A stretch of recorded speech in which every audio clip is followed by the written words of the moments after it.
अब फंडा ये है कि हम देखो, हमने ऐप को पहले दिन यहाँ पे ना डिवाइड किया था। ये देखें, ये वेबसाइट हमने बना के उसको डिवाइड किया था इस तरह से, ये मल्टीपल पेजेस। तो पहली बात कि हम पूरे के पूरे पेज लेवल पे यूज क्लाइंट कम से कम यूज करेंगे। पेज लेवल पे यूज क्लाइंट कम से कम यूज करेंगे। हम यूज क्लाइंट यूज करेंगे कंपोनेंट लेवल पे, क्योंकि देखो अगर ये एक पेज है, इसमें से सिर्फ ये वाला कंपोनेंट, ये छोटे वाला कंपोनेंट,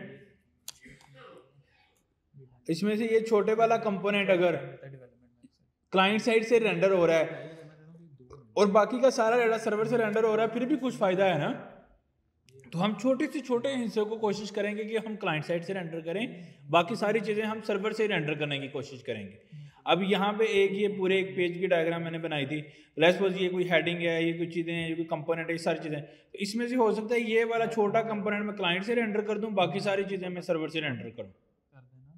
तो टेक्निकली जो चीजें मुझे क्लाइंट से रेंडर करनी है ना, वो मुझे एसईओ में चाहिए भी नहीं। लाइक बटन की इंफॉर्मेशन एसईओ में ना भी आए तो कोई इंपॉर्टेंट बात नहीं है ना। एसईओ में क्या चीज आनी चाहिए? जो हेडिंग्स हैं, जो पैराग्राफ्स हैं, जो डाटा है, जो डिस्क्रिप्शन है, ये एसईओ में आना जरूरी है। लेकिन कोई ऐसी चीजें जो एसईओ के लिए इंपॉर्टेंट नहीं है, उसको हम इग्नोर भी कर सकते हैं। बात समझ रहे हो? लाइक बटन वगैरह ये एसईओ में नहीं भी आ रहे तो इट्स ओके, ये चल जाएगा काम। तो ज्यादा इंपॉर्टेंट जो चीज होती है एसईओ में, वो कंटेंट है, डिस्क्रिप्शन है, वो चीजें हैं। अब लेट्स सपोज अगर मैं आपको अपने वाली दोबारा वेबसाइट दिखाता हूँ। अब इसमें से जो ये मेन पेज है, ये सारा एसईओ ओरिएंटेड है, एसईओ पे चल रहा है। लेकिन इधर देख रहे हो बटन लगा हुआ है।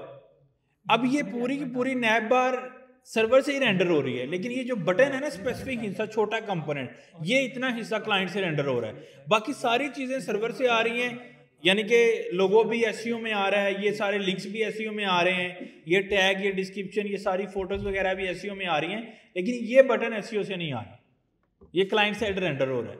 यानी कि इसको एसईओ अंडरस्टैंड नहीं कर सकता कि ये वेबसाइट पे लगा भी होगा या नहीं। इन शॉर्ट ये आप समझे। अब इसमें से इस पेज में ये सारी चीजें भी सर्वर से रेंडर हो रही हैं, ये डिस्क्रिप्शन, ये नंबर्स वगैरह। अब ये नंबर सर्वर से रेंडर करना बहुत इंपॉर्टेंट है, ताकि अगर कोई लिखेगा ना टेक्नोसाइट का नंबर क्या है, अब अगर वो एसईओ में क्रॉल हुआ होगा तो गूगल उसको बताएगा टेक्नोसाइट का नंबर ये। अगर वो एसईओ में नहीं आ रहा नंबर बिल्कुल ही, फिर गूगल नहीं बता सकता उसको, क्योंकि गूगल के पास वो इंफॉर्मेशन है जो एसईओ के क्राउलर के अंदर से गुजरती है, और उसमें से वो चीजें गुजरती हैं जो सर्वर से एचटीएमएल की फॉर्म में आती हैं। मेरी बात समझ आ रही है आपको? तो लेट्स सपोज, लेकिन ये एक फॉर्म है, अगर ये फॉर्म एसईओ से नहीं भी आ रहा है, क्या इसमें कोई हमारा हर्ज हो रहा है? नहीं, क्योंकि फॉर्म के बारे में अगर कोई गूगल को इंफॉर्मेशन नहीं भी पता तो इट्स नॉट लाइक इंपॉर्टेंट। तो इंपॉर्टेंट क्या है? जो डाटा शो हो रहा है, जो चीजें डिस्प्ले हो रही हैं, heading, paragraph, div tag, span tag, इसमें जो डाटा डिस्प्ले हो रहा है ना, ये सर्वर से आना जरूरी है। लेकिन कोई बटन हैं, कोई फॉर्म है, कोई इनपुट फील्ड है, ये सर्वर से अगर नहीं भी आ रही, डेट्स ओके, इसके बगैर गुजारा हो जाएगा। इतनी समझ ना आई हो किसी को? All good. तो टेक्निकली हमें करना यह है कि हमें पूरे पेज लेवल पे नहीं उसको, यानी कि ये पूरा पेज है, इसको यूज क्लाइंट नहीं लगाना। ये कोई बड़ा कंपोनेंट है, इसको भी कोशिश करेंगे नहीं लगाना, लेकिन कोई ये छोटा कंपोनेंट है, इसको यूज क्लाइंट लगा देंगे और इसको यूज क्लाइंट लगा देंगे। तो टेक्निकली अगर आपको ये वाला पेज पे करनी है चीजें, ये सारा सर्वर से रेंडर हो जाएगा, क्योंकि इसमें कोई भी इंटरेक्टिविटी नहीं है। अब ये बटन पे इंटरेक्टिविटी है, सोशल आइकन, इतना पोर्शन क्लाइंट से रेंडर हो जाएगा। फिर ये सारा राइट साइड वाला सर्वर से रेंडर हो जाएगा, और ये जो फॉर्म है इसमें इंटरेक्टिविटी है ना, क्लिक हो रहा है, यूजर इनपुट कर रहा है, यूजर इंटरेक्ट कर रहा है, इंटरेक्टिविटी, तो ये सारा क्लाइंट, यानी कि ये वाला इतना, ये वाला फॉर्म वाला कंपोनेंट क्लाइंट से रेंडर हो जाएगा। बात समझ आ गई? अब हम अपना करेक्ट कर लें जो चीजें हमने यहां पे की थी सेटअप रिटर्न में। अब ये H1 भी क्लाइंट से रेंडर हो रहा है और बटन भी क्लाइंट से। अब हम करेंगे क्या, हम यहां पे कंपोनेंट्स में एक बटन बनाएंगे जो हमने ऑलरेडी बनाया हुआ है। हम रेदर देन कि अपना ये वाला बटन लगाएं, हम इसको यहां से करेंगे खत्म, और ये वाला भी फंक्शन यहां से कर देंगे, मे भी फंक्शन हम इधर ही रहने देते हैं, और ये यूज क्लाइंट खत्म। अब यूज क्लाइंट खत्म हो गया तो ये कंपोनेंट, ये पेज क्या बन गया? दोबारा सर्वर साइड बन गया। अब इसमें मुझे एक बटन लगाना था, अब बटन मैं इधर नहीं लगा रहा, मैं सीधे बटन का कंपोनेंट कॉल कर रहा हूं जो हमने पहले से ही कंपोनेंट्स के अंदर बनाया हुआ है। और इस बटन के कंपोनेंट को एक प्रॉप चाहिए, दैट इज कॉल्ड टाइटल, और उसके अंदर मैं लिख देता हूं ऐड, जैसे मैंने पहले किया था। अब अगर हम देखें यहां पे तो मुझे ऐड का तो दोबारा से नजर आ रहा है बटन, लेकिन अब इसमें फायदा क्या हो रहा है कि ये H1 जो है अब सर्वर से रेंडर हो रहा है। अब चूंकि ये बटन एक कंपोनेंट है और बटन के अंदर जाके हमने इंटरेक्टिविटी अभी नहीं लगाई, तो डेफिनेटली हम इधर यूज क्लाइंट लगाएंगे। अब ये छोटा सा हिस्सा जो ये बटन है ये सर्वर से रेंडर, सॉरी क्लाइंट से रेंडर हो रहा है, और बाकी जो ऊपर हेडिंग है काउंटर ये हमारी सर्वर से रेंडर हो रही है। अब चूंकि वो क्लाइंट से रेंडर हो रही है, अब इस बटन के ऊपर मैं ऑन क्लिक लगा सकता हूं। ऑन क्लिक लगा के यहां पे एरो बना के हम यहां पे अलर्ट लगा सकते हैं, और प्रॉप भी पास कर सकते हैं मैंने अलर्ट। अब ये देखो ये क्लिक कर रहा है कहां, क्यों? अब एक्चुअल में ये मेरा पूरा पेज नहीं सर्वर से रेंडर, सॉरी क्लाइंट से रेंडर हो रहा, अब सिर्फ उसमें जो बटन का हिस्सा है ना, छोटा हिस्सा, वो क्लाइंट से रेंडर हो रहा है, क्योंकि हमने ऑन क्लिक किस में लगाया है? बटन में, और बटन में सिर्फ एक ही टैग है बटन का, उसके मैंने यूज क्लाइंट लगा दिया, लेकिन अगर पेज में जहां यूज किया उसके वो नहीं लगाया।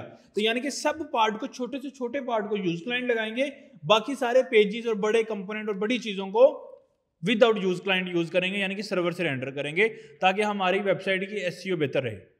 लेकिन अब हमारी, आपको पता है कि सबसे मेन जो फाइल है पूरी Next.js में वो कौन सी होती है जो सबसे पहले चलती है? जो रूट लेवल का पेज, और उसके भी रूट लेवल का लेआउट, क्योंकि पेज भी लेआउट में चलता है, तो रूट लेवल का जो लेआउट है ये हमारी मेन फाइल है। अगर लेट्स सपोज मैं अपनी इस मेन फाइल के अंदर यूज क्लाइंट लगा दूं तो क्या होगा? Everything, every page, every component is a client side component. There is no server side rendering.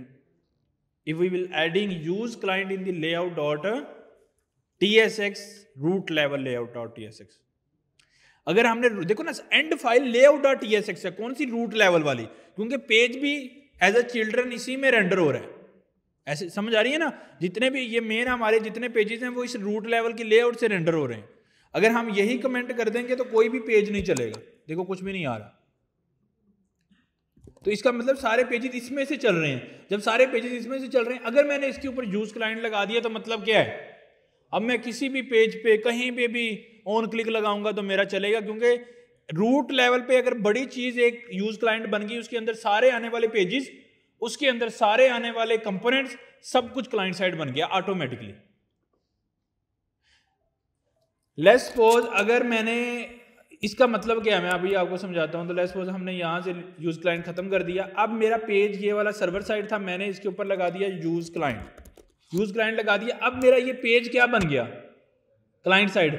अब लेट्स सपोज मेरा बटन अगर क्लाइंट साइड नहीं भी है ना, ये मैंने खत्म कर दिया, लेकिन स्टिल ये क्लाइंट साइड है। मतलब अगर क्लाइंट साइड पेरेंट में कोई भी कंपोनेंट लगा दें सर्वर साइड का, तो यानी कि जिसपे यूज क्लाइंट नहीं लिखा, तो बाय डिफॉल्ट वो सर्वर साइड है ना, कोई भी पेरेंट सर्वर साइड का लगा दें तो वो ऑटोमेटिकली क्लाइंट साइड है, उसको लिखने की जरूरत नहीं है। क्यों बोला? क्योंकि उसका पेरेंट क्लाइंट था, तो उसका पेरेंट क्लाइंट है तो उसका चाइल्ड भी क्या होगा? क्लाइंट। देखो अगर पेरेंट वाला फंक्शन ही नहीं चला तो चाइल्ड चलेगा नहीं, जो तो पेरेंट ही क्लाइंट पे चलेगा तो चाइल्ड भी किस में चलेगा? क्लाइंट पे। तो अगर एक रूट लेवल पे आपने, किसी भी रूट लेवल पे आपने किसी भी हायरार्की के टॉप लेवल पे अगर यूज क्लाइंट यूज कर दिया है, उसके नेस्टिंग में आने वाले हर कंपोनेंट ऑटोमेटिकली क्या बन जाएंगे? क्लाइंट साइड रेंडर बन जाएंगे, उसको लिखने की जरूरत नहीं है। यहां इतना इशू किसी के,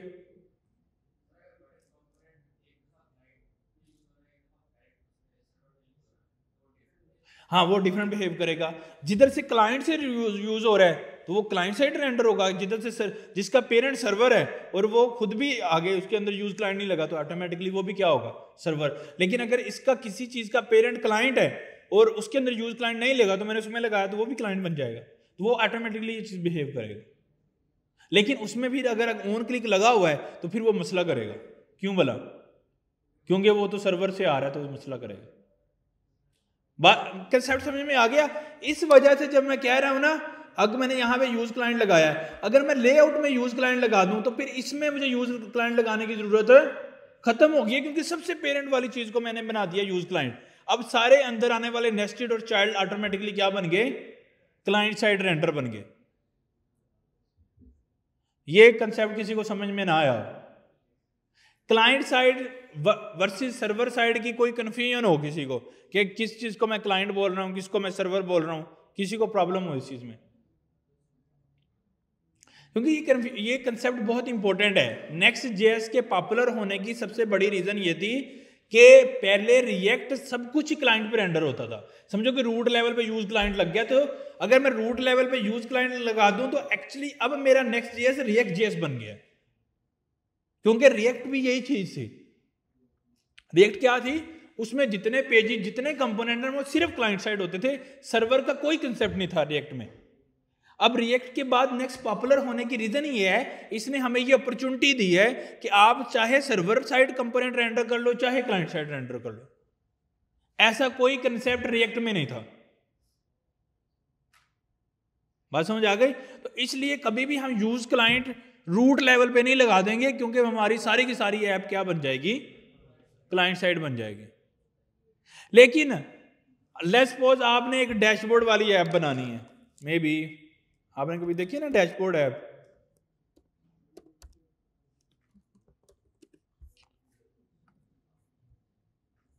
इस तरह के डैशबोर्ड ऐप्स आपने अक्सर देखे होंगे।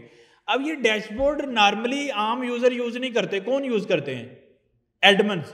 लाइक टेक्नोसेट की अगर कोई एडमन की वेबसाइट है वो कौन यूज करेगा, उनका कोई एक यूजर करेगा, 2 करेगा, 10 करेंगे, वो आम पब्लिक तो नहीं यूज करती ना, वो कौन यूज करता है, एडमन। लाइक दराज वगैरह पे या ई कॉमर्स की कोई एप्लीकेशन है जिधर से तो ऑर्डर क्रिएट हो रहे हैं, चीजें प्रोडक्ट शो हो रही हैं, प्रोडक्ट बिक रही हैं, उसको तो सब यूजर यूज करते हैं, लेकिन उसका कोई एडमन पैनल होगा, उस एडमन पैनल पे प्रोडक्ट ऐड करनी, डिलीट करनी, ये किसकी रिस्पॉन्सिबिलिटी होती है, एक एडमन की।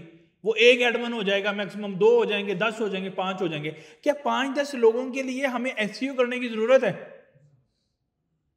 एसईओ कब करने की जरूरत पड़ती है, जब पब्लिक यूजर की बात आती है, जब बहुत सारे यूजर्स के अंदर हमें रैंक करना है। लेकिन अगर कोई एडमन पैनल है, यानी कि डैशबोर्ड टाइप ऐप है, उनमें मुझे क्या करने की जरूरत नहीं है, एसईओ करने की जरूरत नहीं है। ऐसे ऐप अगर मैं बना रहा हूं, मैं रूट में यूज क्लाइंट लगा दूंगा, क्यों बोला, फिर मुझे टेंशन ही नहीं है एसईओ की। बात समझ आ रही है ना? फिर मुझे एसईओ करने की कोई जरूरत खास नहीं है। क्यों? क्योंकि वो तो एडमन पैनल तो 5-10 लोगों ने यूज करना है। ऐसी हमेशा चीज जिसको हमें रैंक करना, मैक्सिमम लोगों ने यूज करना है, उसके अंदर मुझे वो क्या करना है, वो यूज करना है। All good? समझ आ रही है ना बात? तो जिधर एसईओ का होगा, मतलब हम हर ऐप का, एक ऐप हमारी बनती है यूजर के लिए, एक हमारी एडमन के लिए बनती है। जो एडमन के लिए हम वेबसाइट बना रहे हैं ना, उसमें 1 या 2 या 10 एडमन हो जाएंगे मैक्सिमम एक वेबसाइट के। उनको हम सीधा लिंक भी दे दें ना, भी वो हमारी एसईओ में आए चीज, तो क्या उससे कुछ इफेक्ट पड़ेगा हमें? नहीं। तो इसलिए हम उसमें यूज क्लाइंट लगा दें रूट लेवल पे, और हम जिस तरह मर्जी कोड करते जाएं तो हमें प्रॉब्लम नहीं होती। लेकिन ऐसी ऐप जिधर यूजर इन्वॉल्व हो रहा है, जिधर गूगल सर्च इन्वॉल्व हो रही है, जिधर हमें पब्लिक में जाना है, वहां पे फिर हम एसईओ को टेक केयर करते हैं। बात समझ आ गई? अब चीज क्या है कि मतलब ठीक है, सारा कुछ सर्वर से रेंडर करना है, अच्छी चीज है, लेकिन यूज क्लाइंट क्यों लगाना है? यूज क्लाइंट इसलिए कि इंटरेक्टिविटी चाहिए, बटन पे क्लिक चाहिए। अगर चीजें क्लाइंट साइड से रेंडर होंगी ना, उसमें ज्यादा इंटरेक्टिविटी होती है, फील ज्यादा आती है। हम मतलब देखो, ऑन ड्रैग लगाएंगे, माउस ऊपर जाए, कलर चेंज हो रहे हैं, ऑन क्लिक लग रहा है, इनपुट में मैं कुछ ले रहा हूँ, चीजें चेंज, इंटरेक्टिविटी। जितनी ज्यादा इंटरेक्टिविटी चाहिए तो चीजें को क्लाइंट साइड रेंडर करना पड़ेगा। जब भी इंटरेक्टिविटी का वर्ड आएगा ना, यूजर का यूजेज आएगा, कोई चीज को कॉपी पेस्ट करना है, किसी बटन पे क्लिक करना है, किसी इनपुट में डाटा ऐड करना है, किसी चीज को चेंज करना है, कोई माउस हवर हो रहा है तो एनिमेशन चेंज हो रही है, कोई माउस हवर हो रहा है तो कुछ मैं टेक्स्ट बीच में से चेंज कर रहा हूं, तो दैट्स ऑल अबाउट इंटरेक्टिविटी। और जब इंटरेक्टिविटी की बात आएगी, we need to render that HTML on client side. क्यों? क्योंकि वो सर्वर से रेंडर नहीं कर सकते, क्योंकि उसमें जब एक्शन परफॉर्म होगा तो वो मुझे क्लाइंट पे करना है एक्शन। इसलिए बटन के केस में होगा, इनपुट में डाटा ऐड करना है।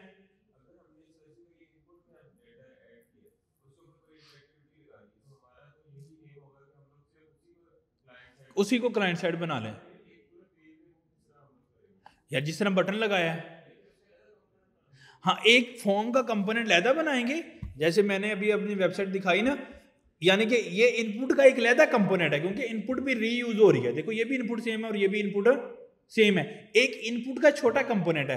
अब उसको मैंने एक बड़े कंपोनेंट फॉर्म में, कॉन्टेक्ट फॉर्म का एक बड़ा कंपोनेंट बनाया, वो उसके अंदर इनपुट का फॉर्म का। अब कॉन्टेक्ट फॉर्म का भी कंपोनेंट यूज क्लाइंट है। अब उस कॉन्टेक्ट फॉर्म के कंपोनेंट को मैंने कॉन्टेक्ट अस पेज में लगाया।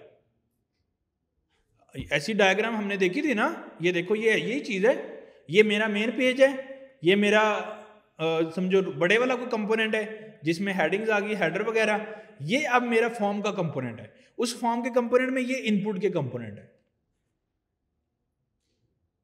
तो जितने मर्जी नेस्टिंग कंपोनेंट बनाए जा सकते हैं। तो एक कंपोनेंट बनाएंगे फॉर्म का, उसके अंदर इनपुट का कंपोनेंट लगाएं, अब फॉर्म पे यूज क्लाइंट लगा देंगे। अब उसके अंदर जितने भी इनपुट वगैरह नीचे आ रहे हैं वो सब क्लाइंट बन जाएंगे। अब चूंकि फॉर्म कॉन्टेक्ट अस में चलेगा, कॉन्टेक्ट के पेज पे यूज क्लाइंट नहीं लगाएंगे ताकि वो सर्वर साइड ही रेंडर हो।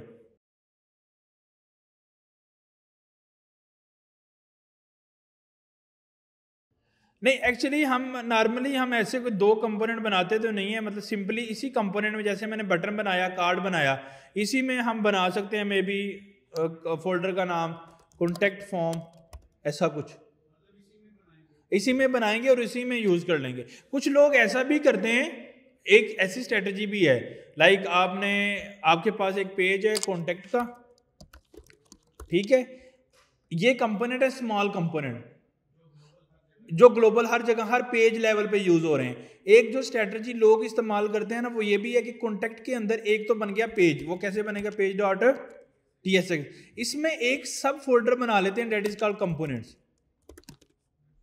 इसके अंदर फिर वो कंपोनेंट बना लेते हैं that is called contact form dot tsx।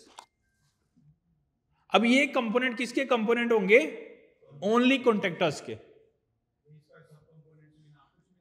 इसका कुछ भी कर सकते हैं। नॉर्मली लोग कंपोनेंट्स ही रखते हैं, लेकिन चूंकि ये कॉन्टेक्ट के अंदर कंपोनेंट है, इससे ऑटोमेटिकली पता लगेगा कि इस कंपोनेंट में सिर्फ वो कंपोनेंट होंगे जो कॉन्टेक्टर्स को चाहिए, और जो रूट लेवल पे कंपोनेंट है वो कौन से कंपोनेंट्स होंगे, जो सारे ग्लोबल लेवल पे कंपोनेंट, पेजेस लेवल पे कंपोनेंट डिवाइड हो रहे हैं। इससे क्या फायदा होता है, ये भी स्ट्रेटजी मतलब 50-50 है, हम बहुत सारे प्रोजेक्ट में ये स्ट्रेटजी भी अप्लाई करते हैं। इसमें क्या होता है, फायदा क्या होता है, मैं पेज पे हूँ, मैंने इसके किसी भी कंपोनेंट में जाना है कॉन्टेक्ट के, मैं इधर से नेविगेट कर लेता हूँ आसानी से। दूसरे कंपोनेंट में मुझे ढूंढना पड़ता है कौन से, लेट्स सपोज 100 कंपोनेंट बन गए हैं, 100 में से ढूंढना है कौन सा कंपोनेंट है, उसको छेड़खानी करनी, चीज़ें डिफिकल्ट हो जाता है। लेकिन इसमें क्या होता है, इसमें भी कन्फ्यूजन होती है, मतलब इसमें भी कोई कम कन्फ्यूजन तो नहीं है ना, हर लेवल पे लहदा कंपोनेंट, फिर मैं देखूंगा अच्छा ये पेज है, ये मेन कॉमन कंपोनेंट है या पेज का कंपोनेंट है, फिर उसको फाइंड करूंगा, तो इसमें भी डिफिकल्टी है ज़्यादा। पहले हमने कुछ ये स्ट्रेटजी अपनानी शुरू कर दी थी, ये वाली स्ट्रक्चर, लेकिन हम अब दोबारा इसी पे आ रहे हैं। मुझे लगता है कि ज़्यादा आसान ये है कि एक ही कंपोनेंट्स का फोल्डर हो, सारे कंपोनेंट्स ही उसी में हो, फिर उसको सर्च करना, अंडरस्टैंड करना ज़्यादा बेहतर रहता है। मतलब कंपोनेंट में लॉजिकली बनाए तो ज़्यादा अच्छा है, मतलब कंपोनेंट्स का मतलब सारे कंपोनेंट्स वहाँ पे, कोई भी कंपोनेंट ढूंढना आसानी होती है। अदरवाइज पहले तो आप एक नए डेवलपर आए हो, आपने एक कंपोनेंट के साथ काम करना है, आप पहले इनके सारे कंपोनेंट देखोगे, फिर आप सारे कंपोनेंट कॉन्टेक्ट में जाके देखोगे, यानी कि हर पेज पे आपको कंपोनेंट ढूंढने पड़ेंगे। वर्सेस अगर एक ही जेनेरिक कंपोनेंट्स हैं, सारे वहीं पे आ रहे हैं, डेट्स ओके, तो बेहतर है कि हम कंपोनेंट्स का एक ही फोल्डर बना के सारा कर लें। लेकिन ऐसा भी स्ट्रक्चर फॉलो, अच्छा इसको हम मॉड्यूल लेवल बोलते हैं, मॉड्यूल लेवल कंपोनेंट्स, ये root level components common component जो सब में यूज होते हैं, और ये मॉड्यूल लेवल मतलब कॉन्टेक्ट का एक मॉड्यूल है, उसके सारे कंपोनेंट सेपरेट कर लो। तो ये दोनों स्ट्रेटजीज मार्केट में चलती हैं 50-50%। किसी प्रोजेक्ट में आपको मॉड्यूल लेवल कंपोनेंट भी नजर आएंगे, और किसी प्रोजेक्ट में जस्ट कॉमन कंपोनेंट यानी कि रूट लेवल कंपोनेंट ही होंगे, सब कुछ उसमें लिखा हुआ है। तो दोनों स्ट्रेटजीज हैं, इट्स अप टू यू, दोनों में से कोई भी यूटिलाइज आप करना चाहते हो तो कर सकते हो। अच्छा, client side versus server side की बात समझ में आ गई। हर वो टैग जिसमें इंटरेक्टिविटी है, इंटरेक्टिविटी मतलब यूजर क्लिक कर सकता है, यूजर कॉपी कर सकता है, यूजर डाटा एंटर कर रहा है, यूजर बटन पे क्लिक कर रहा है, यूजर माउस को ड्रैग कर रहा है, यूजर कोई भी इंटरेक्टिविटी हमें वेबसाइट में चाहिए, we need client side component. अगर इंटरेक्टिविटी नहीं चाहिए, we can render on server side component. All good. तो एक्चुअली जो खूबसूरती है नेक्स्ट.जेएस में वो ये है, वो ही सेम कंपोनेंट, लाइक हमने अभी एक कंपोनेंट बनाया था यहां पे, यानी कि इसी कंपोनेंट पे यूज क्लाइंट नहीं लगाया तो ये सर्वर साइड, इसी पे यूज क्लाइंट लगा दूं तो यही कंपोनेंट क्लाइंट साइड। तो मतलब कोई कोड नहीं मुझे चेंज करना पड़ रहा क्लाइंट से सर्वर और सर्वर से क्लाइंट में मूव होने में। ये ब्यूटी है नेक्स्ट.जेएस की कि सेम वही कोड को वो क्लाइंट सर्वर में खुद ही मैनेज कर रहा है। All good. अच्छा, अब हमने ये भी आपको समझ आ गया कि क्लाइंट साइड बनाना है, तो हम क्या करेंगे, सिंपली इसको क्लाइंट बनाएंगे क्योंकि इसमें इंटरेक्टिविटी है, और हम बाकी के अपने पेजेस वगैरह को हम वो शायद हमने बनाया था काउंटर में, इसके ऊपर हम क्लाइंट नहीं लगाएंगे क्योंकि वो हमें चाहिए भी नहीं है। और इसके बाद हमने रूल लेवल के लेआउट में क्लाइंट लगाया था, वो भी ख़त्म कर देंगे क्योंकि वो भी नहीं चाहिए, हम क्लाइंट साइड रेंडर नहीं करना चाहते। अच्छा, अब एक चीज़ इंटरेस्टिंग है, जिस तरह ये बटन है, अगर इसका ऑन क्लिक मैं यहीं पे लगा दूंगा जैसे लाइक अलर्ट, अब इस बटन को कहीं से भी क्लिक करूंगा तो हमेशा क्या आएगा, अलर्ट आएगा। लेकिन नॉर्मली हमने बटन को तो क्या बनाया है, कॉमन कंपोनेंट, मतलब ये हर एक जगह से चलेगा, किसी पे ये कोई काम करेगा, किसी पे कोई। हम ये चाहते हैं कि ये जो ऑन क्लिक के आगे अलर्ट आ रहा है, ये रेदर देन मैं इसको फिक्स करूं, मेरा ये फंक्शन जो है ना, जो क्लाइंट से फंक्शन आ रहा है वो ही हो, like props dot on click handler. अच्छा, अब इसको मैंने कॉल कर दिया, अब ये इसके अंदर नहीं आ रहा होगा क्योंकि मैंने इसकी प्रॉप की टाइप डिफाइन नहीं की थी, और इसको हम डिफाइन कर देते हैं ऑन क्लिक हैंडलर, और ये क्या होगा, एक फंक्शन, और ये रिटर्न कुछ नहीं कर रहा होगा, ठीक है। और अब यहाँ से जहाँ पे इस फंक्शन को मैं कॉल कर रहा हूँ, that is called page dot tsx, इधर से मुझे अब इसको क्या पास करना पड़ेगा, ऑन क्लिक हैंडलर, और उसके अंदर मैं ये वाला फंक्शन सिंपली पास कर दूंगा, और इसमें मैं एक अपना अलर्ट लगा दूंगा।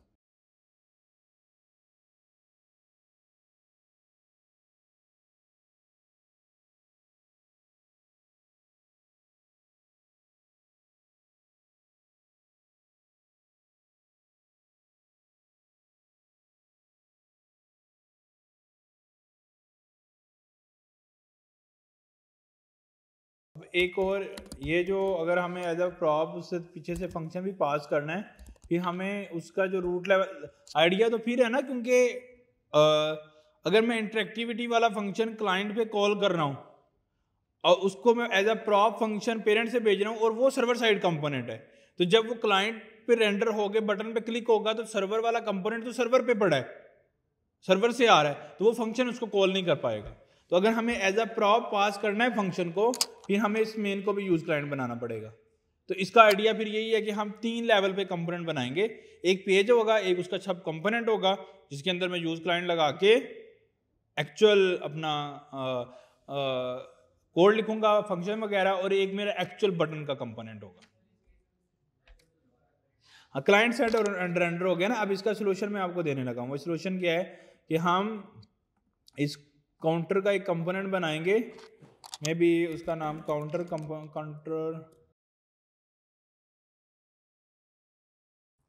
एग्जाम्पल दे रहा हूँ, काउंटर बटन कर लेते हैं। तो हम नॉर्मली ये काउंटर बटन के अंदर tsx, और यहाँ पे हम बनाएंगे अपना काउंटर का बटन जो भी है, मतलब मैं रूट लेवल वाले उसको नहीं, मतलब लीस्ट लेवल वाले चीज को जो है ना, लीफ को, उसके अंदर अगर हम ऑन क्लिक लगाएंगे तो मसला ये है कि बटन जहां जहां लगाऊंगा उधर से फिर वो सेम ऑन क्लिक चलेगा ना, क्योंकि वो तो सेम ऑन क्लिक चल रहा है। मैं ये चाह रहा हूँ कि हर एक का अपना एक सिस्टम हो। तो नॉर्मली हम काउंटर का कंपोनेंट बनाएंगे, मे बी काउंटर, जिसको नाम थोड़ा सा अच्छा कर लेते हैं, काउंटर सेक्शन या कुछ ऐसा। तो हम उस सेक्शन को क्लाइंट साइड रेंडर करेंगे, उसमें हम फिर क्या कर देंगे, अब रेदर देन बटन हम इधर कॉल करें और ये बटन भी, इसको हम सर्वर साइड ही रेंडर करेंगे और इसमें अब हम काउंटर सेक्शन जो है ना वो रेंडर करते हैं।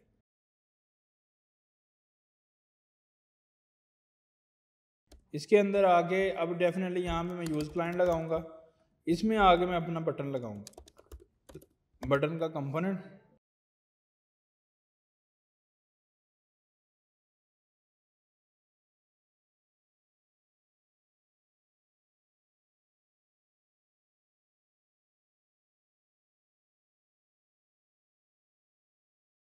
नहीं ना, अब देखो ना काउंटर सेक्शन ये चल गया। अब ये काउंटर सेक्शन काउंटर का स्पेसिफिक बटन है, इसने शो किया ऑन क्लिक हैंडलर, कौन सा, बाय काउंटर सेक्शन।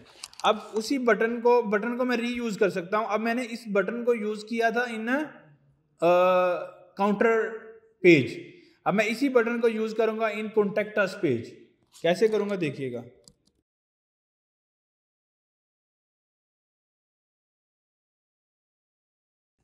ठीक है, कॉन्टैक्ट की हेडिंग ये, अब चूंकि इस पे यूज क्लाइंट नहीं लगाया, ये क्या है, server.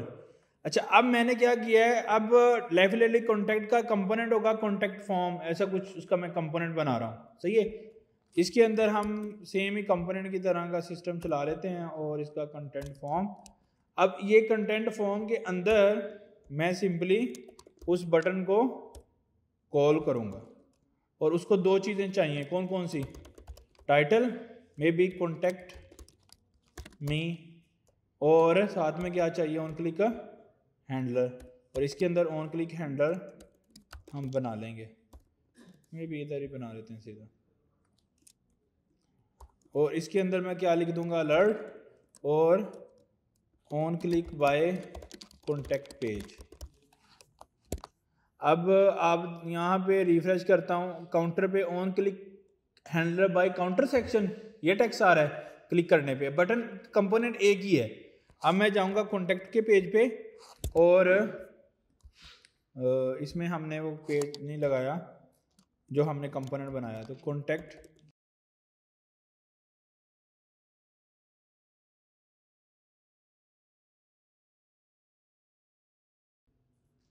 On contact page different आ रहा है ना अब टाइटल, और जब मैं दूसरे पेज पे जाके काउंटर पे कर रहा हूँ तो उस पे डिफरेंट आ रहा है। बात समझ आ रही है? आइडिया क्या बना है कि हमने एक ही बटन के कंपोनेंट को उसके ऑन क्लिक को भी मल्टीपल पर्पसेस में यूज किया है और वो फंक्शन हमें एज अ प्रॉप पीछे से पास किया है उसको। तो जिस तरह प्रॉप में हम बाकी डाटा पास करते हैं, इस तरह हमने प्रॉप में एक फंक्शन भी पास कर दिया है जो कि हर एक, मतलब वो बटन टाइटल भी शो करेगा, जब उस पर क्लिक होगा दो प्रॉप से उसको फंक्शन आ रहा है वो उसको कॉल करेगा, रेदर देन कि उसके अंदर जो फंक्शन लिखा हुआ है उसको कॉल करे। 3 लेवल पे बनाना मजबूरी है, लेकिन अल्टीमेट अगर हम अभी भी स्टिल देखें तो सिर्फ इतना पोर्शन ही क्लाइंट साइड है, तो ये still running on the server side counter. तो इवेंट हैंडलिंग समझ आ गई, और कब किस कंपोनेंट को क्लाइंट साइड रेंडर करना है और कब सर्वर साइड, ये भी समझ में आ गया। पक्की बात है, आगे चले, समझ आ रहा है ना, ज्यादा तो नहीं हो रहा। अच्छा, अब नेक्स्ट जो हमने चीज करनी है,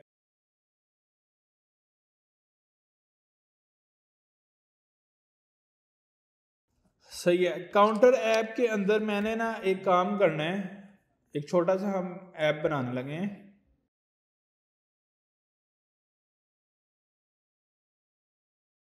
ये वेरिएबल बना सकता हूं मैं, बना सकता हूं ना, टाइप्स की वेरिएबल बना लिया, इसको यहां पे वेरिएबल को प्रिंट कर सकता हूं, काउंट और यहाँ पे मैं बटन दोबारा लगा सकता हूँ, ठीक है। अब लोग देखिएगा +0 और माइनस, ये ऐसे कुछ आ रहा है। अच्छा, +0 और माइनस। अब हम ये चाहते हैं कि जब बटन पे क्लिक हो तो अगर ऑन क्लिक हैंडलर में मे बी मैं क्या करता हूं कि ये एक और मुझे फंक्शन बना लेना चाहिए, on click minus handler on click add. मैंने इस पे ये वाला कॉल कर दिया बटन पे, और दूसरे पे मैंने माइनस वाला ऐड कर दिया। अब मैं ये चाहता हूं कि अगर मैं ऑन क्लिक ऐड वाले पे क्लिक हो तो मैं काउंट की वैल्यू में काउंट +1 कर दूं, और अगर मैं माइनस पे क्लिक करूं तो काउंट की वैल्यू में काउंट +-1 कर दूं।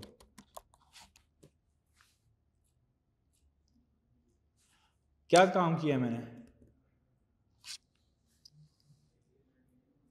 Increment decrement. जब ये वैल्यू चेंज होगी वेरिएबल की, तो इन दोनों बटन के दरमियान जो मैंने वेरिएबल प्रिंट किया है तो ये क्या होना चाहिए? चेंज होना चाहिए ना लॉजिकली। मतलब अगर मैं ऑन क्लिक हैंडलर करता हूं और अभी मैं इसका कंसोल लगाता हूं अगर यहाँ पे, और मैं लिखता हूं count equal to count in on click add function, और उसकी वैल्यू हूं आपके सामने, और सेम ही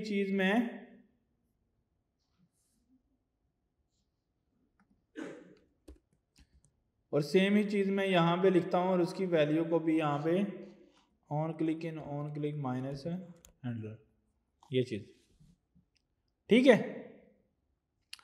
अच्छा, अगर मैंने ये काम किया तो कंसोल के अंदर मैं जब प्लस पे क्लिक करूंगा तो जब फंक्शन ऑन क्लिक हैंडलर चलेगा तो उसके अगेंस्ट क्या चलाएगा? वो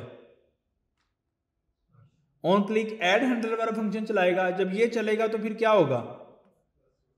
काउंट की वैल्यू में क्या हो जाएगा? +1 हो जाएगी, और फिर कंसोल में मुझे वैल्यू क्या प्रिंट होनी चाहिए? इस वक्त 0 है, 1 होनी चाहिए। और यहां पे भी काउंट की वैल्यू काउंट -1 है। अगर ये माइनस पे क्लिक करूंगा तो ये चलेगा, और जब ये चलेगा फंक्शन तो काउंट की वैल्यू में से एक माइनस कर रहा हूं, और कंसोल पे मुझे वैल्यू क्या प्रिंट हो जानी चाहिए? -1, अगर मैं 0 पे खड़े होकर उसको क्लिक करता हूं, ठीक है। अच्छा, अब मैं यहां से क्लिक करके प्लस पे क्लिक कर रहा हूं, मैंने किया है और ये हुआ भी है, लेकिन 0 चेंज नहीं हुआ। और मैं इंस्पेक्ट करके देखता हूं क्या कंसोल में वैल्यू चेंज हुई है या नहीं। तो कंसोल में वैल्यू क्या हो गई है? 1। फिर प्लस करता हूं तो वैल्यू क्या हो गई है? फिर प्लस कर रहा हूं तो वैल्यू क्या हो रही है? और फिर माइनस कर रहा हूं तो रिड्यूस हो रही है। तो इसका मतलब है कि प्लस माइनस तो क्या हो रहा है? परफेक्टली चल रहा है। प्लस माइनस क्या हो रहा है? परफेक्टली चल रहा है।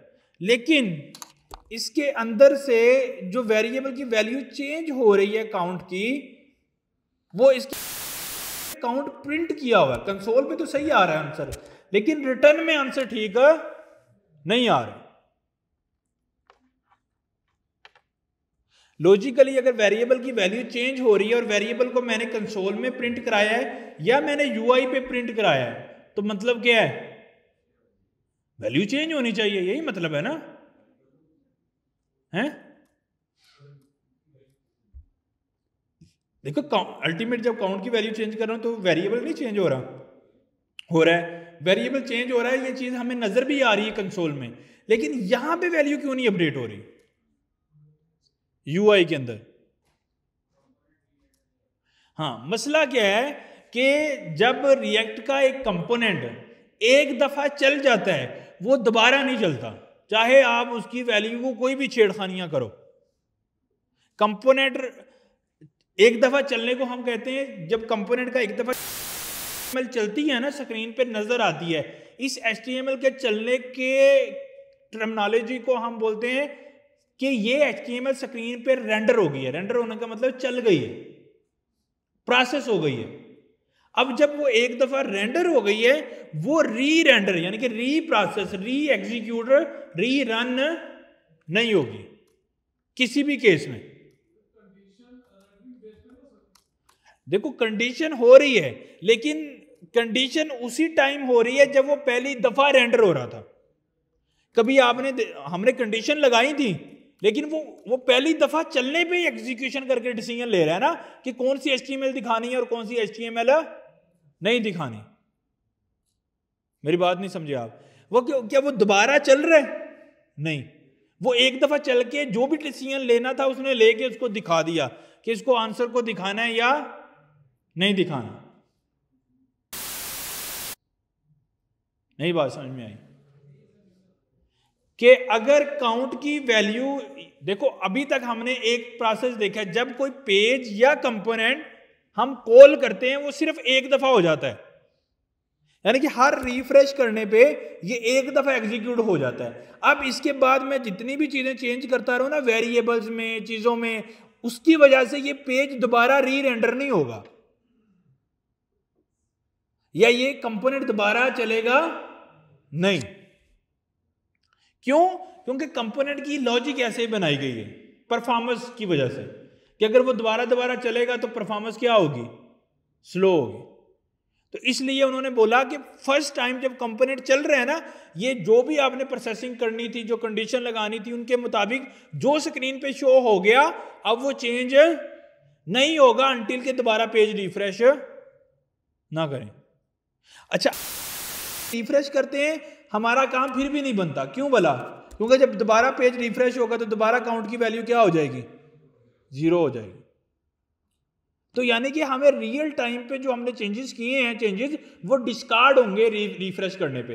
लाइक अभी 0 है, मैंने प्लस किया, वैल्यू क्या होगी? अब मैंने रिफ्रेश किया तो वैल्यू दोबारा क्या होगी? 0, क्योंकि वेरिएबल की वैल्यू दोबारा जब इनिशिएट होगी तो 0 हो जाएगी।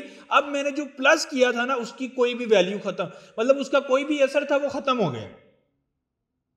क्यों भला? क्योंकि अब मैंने रिफ्रेश कर दिया पेज, तो कोड दोबारा चल गया। जब कोड दोबारा चल गया, वेरिएबल में जो भी वैल्यू पड़ी थी वो खत्म हो गई है। इतनी बात किसी को समझ ना आई हो कि वैल्यू में जो वैल्यू पड़ी थी वो खत्म हो गई है। अच्छा, अब यहां तक इस कोड में कोई ऐसी लाइन जो अभी तक आपको समझ नहीं आई, क्योंकि मैंने अब इसमें एक और ऐसी लाइन ऐड करनी है जो आपको नहीं आती। एटलीस्ट ये जो कोड चल रहा है इसमें कोई कंफ्यूजन? हमने ये एक कंपोनेंट है, उसको ये 2 प्रॉप्स जा रहे हैं, ये हमने प्रॉप के कंसेप्ट में सीख लिया था। अब इस बटन पे जो क्लिक होता है उसके अगेंस्ट हम जो फंक्शन चला रहे हैं, वो फंक्शन की ऑन क्लिक इवेंट हैंडलिंग में हमने पढ़ लिया कि वो कौन कौन से इवेंट हैं, वो चीज़ें, वो फंक्शन, यानी कि बटन पे क्लिक होता है तो वो जो फंक्शन आप पास करते हैं वो चल जाए। ये चीज़ें हमने सीख ली। अब ये एक ही कंपोनेंट को हमने, यानी कि बटन के कंपोनेंट को रीयूज किया 2 जगह पे। इसी वजह से हम कंपोनेंट बनाते हैं ताकि हम उसको क्या कर सकें? रीयूज कर सकें। For what purposes? सही है। अच्छा, अब इतना काम हो गया। अब चैलेंज ये है कि एक्चुअली अगर एक दफा रेंडरिंग हो गई वेदर कंडीशन के साथ, ये भी लगा ही देता हूं कंडीशन, अगर मैं कह देता हूं इसको, अगर काउंट की वैल्यू अगर है, काउंट की वैल्यू अगर 0 से बड़ी है तो उसी के किस चीज को डिस्प्ले करो? काउंट को। अदरवाइज क्या डिस्प्ले करो? नो, में भी नल। अच्छा, अगर आप देखो तो अब क्या आ रहा है? नल। अब लेकिन लॉजिकली ये चीज देखो, हमने कंडीशन भी लगाई, लेकिन ये कंडीशन जब एक दफा कोड चला तब परफॉर्म हो गए, आउटपुट आ गई। अब जो भी वैल्यू चेंज हो रही है इसका असर उस दोबारा री रेंडरिंग में नहीं हो रहा। यानी कि एक्चुअल में प्रॉब्लम क्या है कि ये मेरा रिटर्न जो है वो दोबारा नहीं चल रहा, ये एक ही दफा चलता है अपनी लाइफ में। हर रिफ्रेश पेज पे जब कोड चलता है ये सिर्फ एक दफा चलता है, ये दोबारा नहीं चलता। लेकिन फॉर सम रीजन हमें इसको दोबारा चलाना पड़ता है। वो केस मैंने आपके सामने लिखा है। वो क्या केस है? मतलब कि मैं जब प्लस माइनस कर रहा हूं तो मैं उस काउंट की वैल्यू को इनक्रीज करता हूं, जिस तरह हम कोई ई कॉमर्स ऐप के अंदर ऐड टू कार्ट करके हम उसकी बताते हैं ना, ये मुझे कितने काउंट, उसकी तादाद कितनी चाहिए, हम उधर प्लस माइनस बना होता है, तो प्लस प्लस प्लस करते हैं, माइनस माइनस करते हैं, मतलब कितनी क्वांटिटी में मुझे चाहिए, तो क्वांटिटी देने के लिए वो प्लस माइनस भी इसमें काउंटर लगा होता है ना। अब ऐसा तो नहीं करते कि वो एक दफा चल गया प्लस माइनस कर रहे हैं, कुछ चेंज ही नहीं हो रहा, तो इसका मतलब मुझे इंटरेक्टिविटी चाहिए यहाँ पे। अच्छा, अब ये जो प्लस माइनस पे वैल्यू चेंज कर रहा हूं और उसके अंदर अगर लेट्स सपोज मैंने ये इसको अभी के लिए मैं कंडीशन खत्म कर देता हूं, यहां पे एक टैग बना लेते हैं स्पैन, और उसके अंदर मैं काउंट को प्रिंट करता हूं। अच्छा, ये जो मैंने स्पैन टैग लगाया है, अब इसको भी, क्योंकि अगर तो ये एक वेरिएबल में से डाटा आ रहा है, लेकिन अगर वो कांस्टेंट डाटा है, मतलब जब स्क्रीन पे एक पहली दफा रेंडरिंग होगी, जब कंपोनेंट पहली दफा स्टेट कभी भी चेंज नहीं होगी, तो उस चीज को हम सर्वर से रेंडर कर सकते हैं। अगर उसकी स्टेट चेंज हो रही है, एक पेज चलने के बाद उसके किसी चीज पे क्लिक करने से उसकी वैल्यू चेंज हो रही है, उस पर्टिकुलर टैग को भी हम सर्वर से रेंडर नहीं कर सकते। इंटरेक्टिविटी आ गई ना, कि कुछ क्लिक करने से कुछ वैल्यू चेंज हो गई वेरिएबल की, और वो वेरिएबल की वैल्यू चेंज होकर स्क्रीन पे भी चेंज करनी है, तो अब जब पेज जब रिफ्रेश होता है तो एक दफा सर्वर से गेट रिक्वेस्ट जाती है। हमने यार देखा था ना नेटवर्क में, जब एक दफा पेज हम कॉल करते हैं, रिफ्रेश करते हैं, फिर सर्वर पे गेट रिक्वेस्ट जाती है जो HTML लेके आती है। अब मैंने जब इसको ऊपर क्लिक किया या चेंज किया, अगर मैं अब वेरिएबल की वैल्यू चेंज करूंगा, अगर मैंने इस स्पैन की वैल्यू को चेंज करना है, तो ये स्पैन क्या मैं सर्वर से रेंडर कर सकता हूं? The answer is no. क्यों? क्योंकि जब ये एक दफा स्पैन सर्वर से आ गया, अब इसकी चेंज करना है, क्लाइंट साइड ऑन क्लिक पे चेंज करना है, तो इसका मतलब है कि प्लस माइनस यानी कि बटन को तो मैं क्लाइंट ही रेंडर करूंगा, और जो वेरिएबल मेरा इंटरेक्शन के बाद चेंज हो रहा है उसको भी मुझे क्लाइंट पे रेंडर करना मजबूरी है। नहीं समझ आई बात? देखो ना, ऑन क्लिक हुआ, अब वेरिएबल की वैल्यू चेंज हो गई, चेंज होने के बाद मैं यूआई पे उसका इंपैक्ट भी चाहता हूं। अब यूआई दोबारा सर्वर से तो रिक्वेस्ट करके नहीं ले रही ना डाटा, जब सर्वर पे दोबारा नहीं जा रही, तो इसका मतलब है कि वो वेरिएबल को अगर मैं सर्वर से रेंडर करूंगा तो मेरे लिए क्या है, प्रॉब्लम है, उसको मुझे क्लाइंट पे ही रेंडर करना है। अब ये क्लाइंट पे हो भी रहा है, क्यों भला? क्योंकि हमने तो पूरे कंपोनेंट को यूज क्लाइंट लगाया हुआ है, तो अल्टीमेट ये स्पैन भी क्या है, क्लाइंट। ये तो कंफ्यूजन खत्म, वो मैंने एक्सप्लेन कर दिया, आपको समझ आ गई। लेकिन स्टिल चैलेंज ये है कि मैं वेरिएबल की वैल्यू को चेंज कर रहा हूं, but it's still not changing, sorry, it's not rerendering, it's not calling the return again and again. देखिए कैसे, मैं रिटर्न के ऊपर लगाता हूं कंसोल, मैं उसमें लिखता हूं काउंटर सेक्शन रेंडर, और मैं जाता हूं यहां पे कंसोल पे और मैं इसको करता हूं रिफ्रेश। अब देखो ये वाला काउंटर सेक्शन रेंडर चला 2 टाइम। अब अगर मैं इसके ऊपर क्लिक कर रहा हूं तो ये ऑन क्लिक में तो जो चीजें चेंज हो रही हैं, लेकिन रिटर्न से ऊपर जो मैंने कंसोल लगाया वो दोबारा नहीं चल रहा है। अब वो दोबारा नहीं चल रहा है, तो इसका मतलब अगर ये कंसोल नहीं चल रहा तो क्या ये रिटर्न चल रहा होगा? नहीं, क्योंकि रिटर्न से बिल्कुल ऊपर ही कंसोल लगाया है। अगर वो कंसोल नहीं चल रहा तो रिटर्न भी नहीं चल रहा। जब रिटर्न नहीं चल रहा तो कोई भी आउटपुट नहीं आ रही स्क्रीन पे। एक्चुअली ये रिटर्न चलाना मेरा काम है, अगर मैं इस रिटर्न को चला लूं तो मेरा काम बन जाता है। अब यहां पे रिएक्ट काम आती है हमारे। रिएक्ट कहती है बाय डिफॉल्ट मैंने सारे वेरिएबल के चेंज करने पे ये फैसिलिटी नहीं दी कि कोई भी वेरिएबल चेंज हो स्क्रीन रेंडर हो जाए, ये मैंने फैसिलिटी नहीं दी हुई। वो क्यों नहीं दी? परफॉर्मेंस अच्छी रहे, रेंडरिंग बार बार ना हो, इस वजह से उसने ये ऑप्शन नहीं दिया। बट वो कहती है मैं आपको एक पावरफुल वेरिएबल दूंगा। रिएक्ट कहती है कि मैं पावरफुल वेरिएबल दूंगी आपको। उसका मतलब क्या है? उसका मतलब यह है कि अगर वो पावरफुल वेरिएबल चेंज होगा तो फिर रिटर्न भी दोबारा चलेगा। अगर सिंपल लेट कांस्टेंट वार के साथ बना हुआ वेरिएबल दोबारा चलेगा तो उसके ऊपर दोबारा रेंडरिंग नहीं होगी। उस वेरिएबल को हम बोलते हैं स्टेट वेरिएबल। क्या बोलते हैं? क्या समझ में आया? एक सादा वेरिएबल्स हैं जो हमने टाइप्स की, उनकी अंदर जो भी वैल्यू चेंज कर रहे हैं या हो रही है, उसके चेंज का इंपैक्ट स्क्रीन पे नजर नहीं आएगा, उसके चेंज होने पे रिटर्न दोबारा नहीं चलेगा। लेकिन अगर हम पावरफुल वेरिएबल, वो वेरिएबल जो हमें रिएक्ट देती है, उसका इस्तेमाल करेंगे, तो फिर रिएक्ट उस वेरिएबल के चेंज होने पे क्या करेगा, इस रिटर्न को दोबारा चला देगा। तो अगर हमने एक रिएक्ट का वेरिएबल बनाया, स्टेट वेरिएबल, उसको मैंने 10 टाइम चेंज किया, तो ये रिटर्न कितनी दफा चलेगा? 10 टाइम। तो इसी वजह से वो कह रहा है कि मैं अगर किसी सादा 50 वेरिएबल मैंने इस पेज में लगाए हुए, सब चेंज करने पे बार बार रिटर्न चल रहा है, तो कितनी दफा बार बार रिटर्न चलेगा, तो हमारा यूजर एक्सपीरियंस खराब हो जाएगा।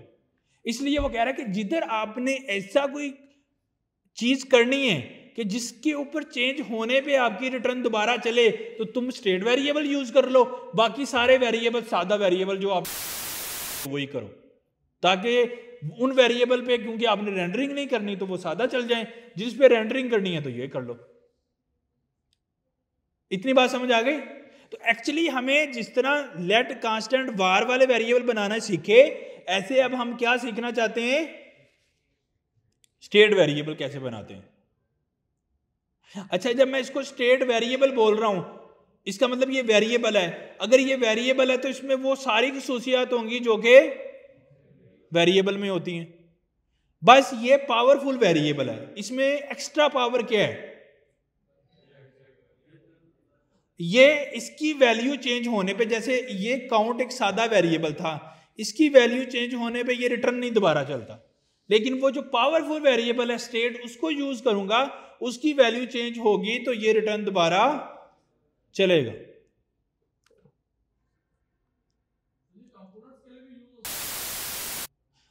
लेकिन यार देखो, अगर मैंने स्टेट वेरिएबल यूज करना है, हमने देखो हमने डिस्कस किया, ऑन क्लिक करना है तो क्या मैं उस कंपोनेंट, ऑन क्लिक या कंपोनेंट में लगाऊं या पेज पे? अगर ऑन क्लिक लगा दिया तो कंपोनेंट या पेज को क्या बनाना पड़ेगा? यूज क्लाइंट लगाना पड़ेगा या नहीं? क्यों भला? ऑन क्लिक इंटरेक्टिविटी आ गई, ऑन क्लिक इंटरेक्टिविटी की वजह से मुझे उस कंपोनेंट या पेज को क्या बना दिया। अब स्टेट भी चेंज होने वाली चीज है, स्टेट भी इंटरेक्टिविटी है। अगर किसी पेज या कंपोनेंट में स्टेट लग गई तो क्या होगा? री-रेंडरिंग होगी। और स्टेट इंटरेक्टिविटी है, और जब इंटरेक्टिविटी है तो उस पेज या कंपोनेंट को क्या बनाना पड़ेगा? क्लाइंट। अब अगर आपने रूट लेवल में, मतलब आपने किसी पेज में स्टेट बनानी है, किसी पेज में स्टेट वेरिएबल बनाना है, तो उस पेज को क्या बनाना पड़ेगा? यूज क्लाइंट लगाना पड़ेगा। तो अब आपने ये देखना है कि बड़े पेज में यूज स्टेट लगा, किसी बड़े पेज में स्टेट वेरिएबल बनाना है या छोटे कंपोनेंट में बनाना है, तो किस में बनाना चाहिए? कंपोनेंट में। क्यों? कि उस कंपोनेंट के ऊपर मैं क्या लगा दूंगा? Use client. नहीं समझ आई बात? आ गई समझ?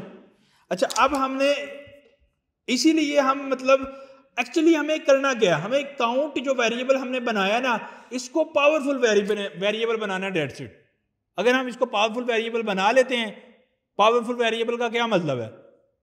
कि उसमें पावर हो कि रिटर्न को दोबारा चला सके वो। अच्छा, वो आप बनाते कहते हैं, उसके ऊपर आ जाते हैं। उसको बनाने के लिए डेफिनेटली ये टाइपस्क्रिप्ट का ये फीचर नहीं है ना, पावरफुल वेरिएबल बनाना। ये फीचर मुझे कौन दे रहा है पावरफुल वेरिएबल बनाने का? React JS. तो मैंने उस पावरफुल वेरिएबल को बनाने का फंक्शन भी कहां से लेना है? तो मैं क्या करूंगा, इंपोर्ट पावरफुल वेरिएबल का फंक्शन बनाने के लिए रिएक्ट एक फंक्शन देता है जिसको मैं कहता हूं यूज स्टेट। क्या कहता हूं? वो मुझे कहां से मिलेगा? रिएक्ट में से। हैं यार, वो एक टाइपस्क्रिप्ट की चीज है, लूप एक टाइपस्क्रिप्ट की चीज है। देखो, हम बोल रहे हैं कि एक सादा टाइपस्क्रिप्ट के जो हमने वेरिएबल बनाए ना, लेट कांस्टेंट वार, उनमें ये पावर नहीं है कि वो इस रिटर्न को दोबारा चला सकें, रेंडर कर सकें। अब ये रेंडरिंग कंट्रोल कौन कर रहा है? React JS. रिएक्ट कहता है अगर इसने आपको री रेंडर करना है ना, फिर आपको वो वेरिएबल, मेरे वाला वेरिएबल यूज करना है, पावरफुल वेरिएबल जिसको हम कह रहे हैं, ताकि ये रेंडर दोबारा चल सके। इसमें लूपिंग नहीं हो रही कहीं पे। ये तो री रेंडरिंग की बात हो रही है, रिटर्न को दोबारा चलाने की बात हो रही है। देखो रिटर्न के अंदर लूप लगेगा ना, चलाने की बात हो रही है।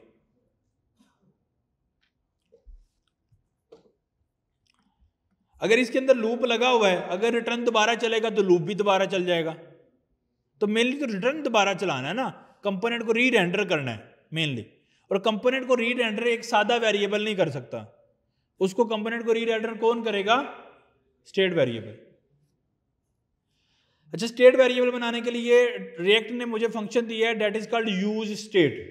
यूज, देखो पहले हम वेरिएबल बड़ा सादे तरीके से बना लेते हैं, var variable name type equal to उसकी वैल्यू। उसी वेरिएबल को बनाने के लिए अब मुझे रिएक्ट का फंक्शन यूज करना पड़ेगा। क्यों? क्योंकि मैंने इसको पावरफुल वेरिएबल बनाना है जो रिटर्न को दोबारा चलाए। अच्छा, वो बनाने के लिए मुझे क्या करना है, अब लोग देखिएगा, मैं क्या करता हूं, कांस्टेंट यूज करने लगा हूं, उसके साथ मैं यूज करने लगा हूं यहां पे इक्वल टू यूज स्टेट और ये ब्रैकेट। अच्छा, अब वेरिएबल का नाम रखना है, वो मुझे डायरेक्टली इस तरह नहीं रखना। अब वो मैं किस तरह रख सकता हूं, एरे के अंदर वेरिएबल का नाम रखूंगा, may be that is called count, count state कह लेते हैं उसको, ताकि वेरिएबल का नाम मुझे चेंज करना है काउंट स्टेट। उसके अंदर जो वैल्यू है, उस काउंट स्टेट के अंदर जो वैल्यू मैंने, मतलब ये वेरिएबल मैंने काउंट बनाया था, मैंने वेरिएबल बना लिया काउंट स्टेट, इसमें वैल्यू पड़ी थी 0, तो इसमें भी अगर 0 बना रखनी है तो मुझे यूज स्टेट में क्या लिखना है, 0। तो एक्चुअली अब ये और ये दोनों चीजें आपस में क्या हो गई हैं, इक्वल हो गई हैं, लेकिन हमने सिंटैक्स बदल दी है। सिंटैक्स, वेरिएबल बनाने का सिंटैक्स बदला है। क्यों बदला है? पावरफुल वेरिएबल बनाना है तो थोड़ा तो उसमें मजीद पावर ऐड करनी है ना, तो वो पावर ऐड करने के लिए मैंने इसका फंक्शन, मतलब पहले हम वेरिएबल ऐसे बनाते थे, अब हम मतलब यूज स्टेट यूज करके उसके अंदर हम वैल्यू देते हैं, जो इनिशियल वैल्यू होती है 0, वो मैं इसके अंदर दे रहा हूं, और इधर काउंट की जो वेरिएबल का नाम रखा था वो मैं इधर रख रहा हूं। अब एक चीज ये है कि हम वेरिएबल को चेंज करने के लिए हम क्या करते हैं, काउंट इक्वल टू उसी वेरिएबल को चेंज, उसी वेरिएबल में वैल्यू सेट करते हैं इक्वल टू के लेफ्ट साइड पे लिख के। लेकिन पावरफुल वेरिएबल ऐसे चेंज नहीं किया जा सकता, उसके लिए मुझे कॉमा लगा के आगे सेट फंक्शन लिखना पड़ता है। मतलब ये वाली चीज आपका वेरिएबल का नाम है, ये वाली चीज उसका वो फंक्शन है जो उस वेरिएबल को चेंज करेगी। अच्छा, ऐसा क्यों किया गया? मतलब सिंपल, ये वेरिएबल अगर बनाया है तो उसी वेरिएबल को ऐसे क्यों नहीं चेंज करने दे रहे, वो ऐसे चेंज करने दे देना।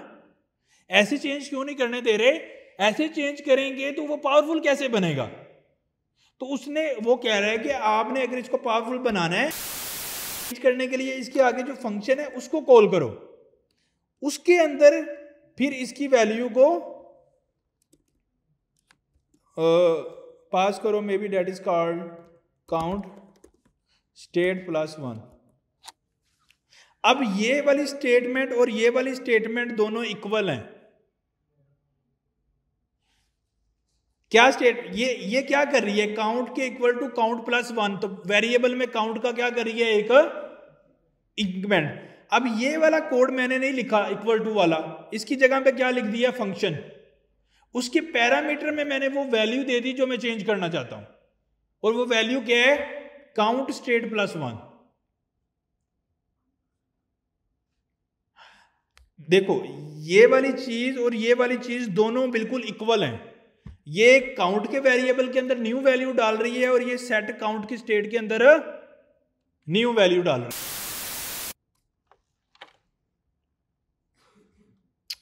अब लेकिन फर्क क्या है कि इधर मैं उसी वेरिएबल के इक्वल टू के साइन के साथ वैल्यू ओवरराइड करता था, लेकिन पावरफुल वेरिएबल कहता है कि वेरिएबल के नाम के बाद कॉमा लगा के एक टेक्स्ट लिखो, वो फंक्शन का नाम लिखो जो उस वेरिएबल की वैल्यू को चेंज करेगा। क्यों ऐसा उसने फंक्शन के साथ इसको क्यों चेंज कराया? क्योंकि उस फंक्शन में वो लॉजिक लिखेगा, एक तो वेरिएबल की वैल्यू को चेंज करेगा और एक एक्स्ट्रा लॉजिक लिखेगा। वो एक्स्ट्रा लॉजिक क्या होगी कि रिटर्न को दोबारा चला दो। देखो यहां पे एक वेरिएबल सिंपली अपडेट हो रहा है, यहां पे एक फंक्शन को हम दे रहे हैं कि ये वैल्यू सेट करो। अब ये जो फंक्शन है ये मैंने नहीं लिखा, ये फंक्शन किसने लिखा है? मैंने सिर्फ उस फंक्शन का नाम लिखा है, इसके बैकग्राउंड में जो लॉजिक चल रही है वो किसने लिखी है? रिएक्ट ने। वो लॉजिक क्या है? एक तो है कि वेरिएबल की वैल्यू में इजाफा करो और एक एक्स्ट्रा फीचर भी करो, और वो क्या है? रिटर्न को दोबारा। नई बात समझ में आई? आ गई समझ में? उसका मतलब क्या बना? इसका मतलब समझ में आ गया ना कि उसने फंक्शन के साथ क्यों अपडेट करवाया। देखो ये भी वेरिएबल को ही अपडेट कर रहा है, ये भी वेरिएबल को ही अपडेट कर रहा है। सिंटैक्स फर्क क्यों है? सिंटैक्स फर्क बता दिया, क्योंकि इसका काम सिर्फ वेरिएबल अपडेट करना है, इस फंक्शन का काम वेरिएबल भी अपडेट करना है और साथ में रीरेंडरिंग भी करनी है, इसलिए उसने इसका फंक्शन बना के कॉलिंग करवाई है। All good. अच्छा, अब काउंट की जगह पे मैं कौन सा सादा वेरिएबल तो नहीं यूज करूंगा, कौन सा वेरिएबल यूज करूंगा? Count state. अब अगर मैं आगे यहां पे प्लस लिखूंगा, दैट्स मेकिंग इंटरेक्टिविटी।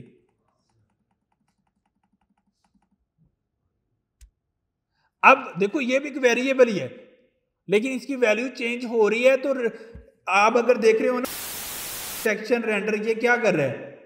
ये बार बार चल रहा है। तो हर एक वैल्यू चेंज करने में सोचो, देखो वो भी चल रहा है। तो इसका मतलब है कि ये रिटर्न से ऊपर ये वाला कोड भी दोबारा चला रहा है। तो अगर ये वैल्यू चेंज अपडेट करने का स्टाइल में अपना फंक्शन के साथ, देखो उसने जो पावरफुल वेरिएबल बनाया वो क्या है? वो कहता है कि वेरिएबल को चेंज करना है ना, अगर चेंज करने पे रीरेंडरिंग करनी है ना उसने, वो कहता है कि उसको फंक्शन के साथ चेंज करना है। क्यों? वो फंक्शन उसने खुद लिखा है, वो फंक्शन में दो चीजें की हैं, एक वेरिएबल की वैल्यू को चेंज करता है और उसके साथ रीरेंडरिंग भी करता है। हमने जो चेंजिंग किए थे ना यहाँ पे, वो हमने सादा सिर्फ वैल्यू चेंज की थी, रीरेंडरिंग का कोड नहीं चेंज किया था। अब अगर माइनस चलाना है तो माइनस में क्या करना पड़ेगा? दोबारा से फिर सेट काउंट स्टेट, और उसको फिर कौन सी वैल्यू दूंगा? Count state -1।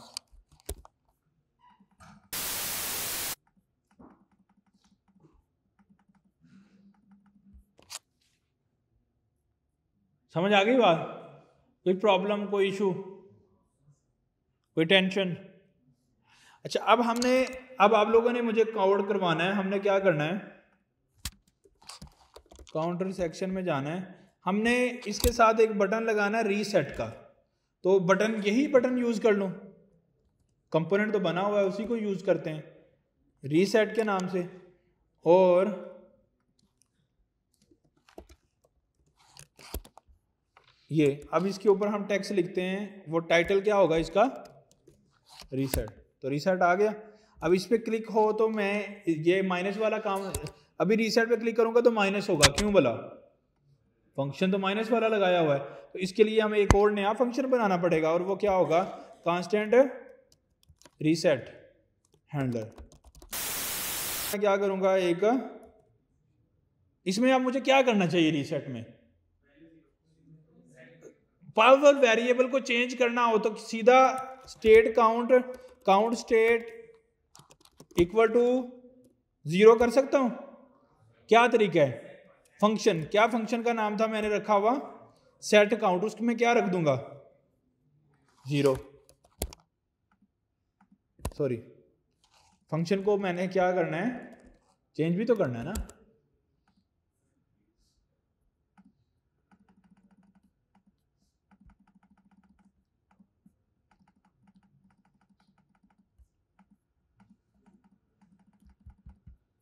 सही चल रहा है ना?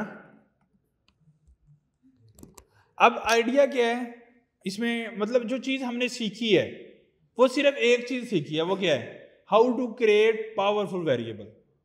और उसका मतलब क्या है? की डेफिनेशन क्या है? वेरिएबल वैसे ही बनेगा, इनिशियल वैल्यू भी जाएगी। इनिशियल वैल्यू यूज स्टेट में जो लिखेंगे वो इनिशियल वैल्यू होगी, और ये वेरिएबल का नाम होगा। और देखो यही वेरिएबल का नाम मैंने नीचे यूज भी किया है। बस इसका फर्क क्या है कि कॉमा डाल के वो फंक्शन का नाम लिखना है जिसकी मदद से इसको आपने अपडेट करना है। ये जरूरी नहीं कि सेट काउंट हो, आप इसको एबीसी लिख दें। तो आप इधर क्या लिखना पड़ेगा? एबीसी, और इधर भी क्या लिखना पड़ेगा? एबीसी, और इधर क्या लिखना पड़ेगा? एबीसी, और इसको करेंगे हम सेव, तो स्टिल हमारा चीजें सही चलेंगी। तो एक्चुअली हमें उस एरे के अंदर फंक्शन कॉमा डाल के फंक्शन का नाम लिखना है, दैट्स इट। अच्छा, इसको हम पावरफुल वेरिएबल को दूसरी जुबान में यूज स्टेट हुक भी बोलते हैं, यूज स्टेट हुक, इसकी टर्मिनोलॉजी है। अब कोई बोलेगा ना यूज स्टेट हुक बनाओ, तो आप वेरिएबल बनाओ। अच्छा, अब ये वेरिएबल है, अभी हमने नंबर वाला वेरिएबल बनाया है, क्या हम वेरिएबल में हम किस किस तरह टाइप का डाटा स्टोर कर सकते हैं? नंबर, बुलियन, स्ट्रिंग और एरे भी बना सकते हैं, कुछ भी मर्जी सेव कर लो आप उसमें। अब मुझे आप क्रिएट कराओ, एक मैं बुलियन टाइप का वेरिएबल बनाना चाहता हूँ, उसका नाम रखना चाहता हूँ मे बी इज स्टेटस, तो कैसे बनाऊंगा? कांस्टेंट एरे, क्या नाम रखूं? इज स्टेटस, फिर कॉमा और set is status equal to use state, और इसके अंदर इनिशियल वैल्यू अब मैं 0 दूंगा या क्या दूं? ट्रू या फॉल्स? तो वैल्यू मैं दे देता हूं इसमें फॉल्स। अब मैं कोई नंबर कोई स्ट्रिंग टाइप का वेरिएबल बनाना चाहता हूं, मे बी ईमेल, तो कैसे? Array email comma set email equal to use state. अब इसमें डबल कोटेशन डालूं, नंबर डालूं, क्या डालूं? डबल कोटेशन, और इसमें डमी ईमेल देनी है या एम्प्टी रहे? डमी ईमेल देनी है तो दे सकते हैं, नहीं तो एम्प्टी छोड़ दें। मतलब एम्प्टी छोड़ने का मतलब कोई भी ईमेल हमारे पास नहीं है। इनिशियल वैल्यू क्या देना चाहते हैं आपकी मर्जी है। जिस तरह हम वेरिएबल बनाते हैं तो इनिशियल वैल्यू देते हैं ना, तो वो वैल्यू आपने यूज स्टेट में देनी है, उसके पैरामीटर्स में।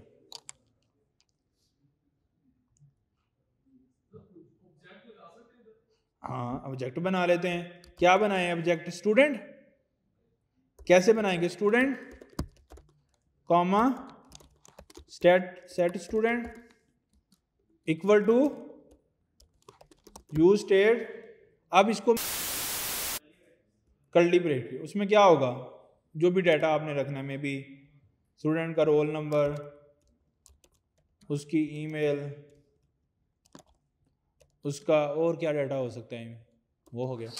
एरे बना सकते हैं, एरे बना सकते हैं, कोई प्रॉब्लम है? जो भी देखो ना, मैंने पहले बोल दिया था कि स्टेट एक वेरिएबल है, तो इसका मतलब इसमें वो सारे काम हो सकते हैं जो वेरिएबल में। बस ये पावरफुल वेरिएबल है, मतलब क्या है कि इसके अंदर ये पावर है कि जब इसकी वैल्यू चेंज होती है तो री रेंडर भी कंपोनेंट होता है। बस ये एक चीज इंपॉर्टेंट है, अगर हमने यूज स्टेट लगाया है तो हम उस कंपोनेंट को क्लाइंट साइड रेंडर ही करेंगे, सर्वर साइड रेंडर नहीं कर सकते। अगर आपने रूट लेवल हुक के अंदर लेआउट डॉट TSX के अंदर यूज स्टेट लगा दिया है तो क्या मतलब है? सारी ऐप को क्या कर दिया? क्लाइंट साइड रेंडर कर दिया। All good? कोई कंफ्यूजन, कोई प्रॉब्लम, कोई क्वेश्चन?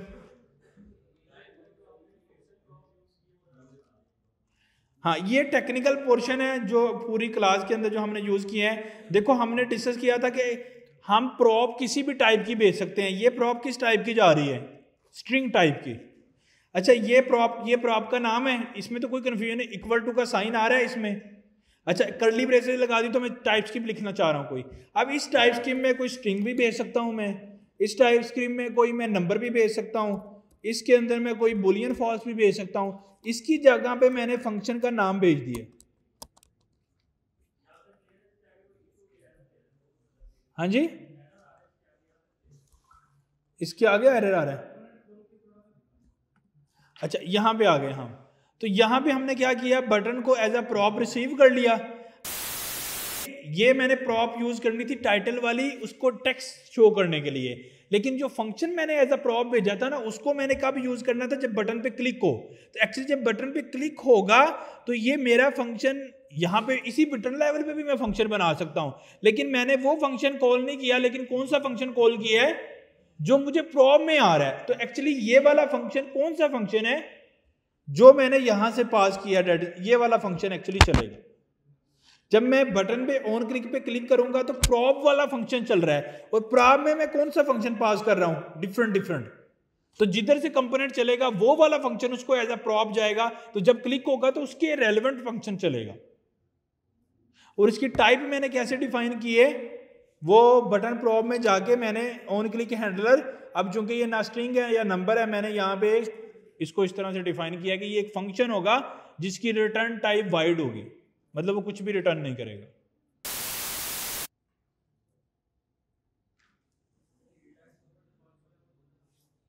हाँ, ये इसके ऊपर हमने आना है कि जो रिटर्न के नंबर, इसका मतलब है 2 दफा आ रहा है, तो टेक्निकली क्या हो रहा है कि ये जो कंपोनेंट है ये 2 दफा रेंडर हो रहा है, यही है ना।